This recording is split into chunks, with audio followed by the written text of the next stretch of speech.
Here we're going to walk through creating two variable numerical summaries. So first we'll start with two categorical variables and making a summary with those. So we click on summary and drag it down and pick two categorical. So we'll make gender our explanatory variable. We drop that there. And car crash will make our response variable and we drop that there. Notice that count is the default summary for two categorical variables. There's probably a couple that will come in handy, different formulas that you might want to know. So one of those is if we right click on gender, hit add formula, and we want row proportions.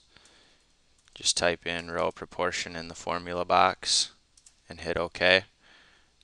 And if we make that a little bigger, you'll be able to see that it's giving you row proportions. And maybe you want those in percentages, so do the same thing, right click on gender, add formula, and this time just put in row proportion and then times 100 and hit OK. Now if we make that a little bigger again, you'll see that we've got our actual percentages now listed below. Next, we can do a couple quantitative variables. So we pull down a summary and we'll go with height and weight, and the default for that is correlation. Now we will use one quantitative and one categorical.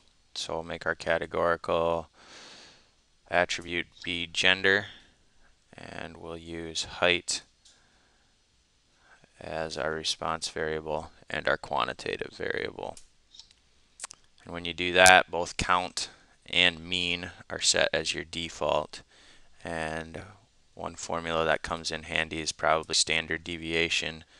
So if we just go through those same steps of right clicking on gender and then clicking on add formula and S and the parentheses and hit OK, that gives you the standard deviation.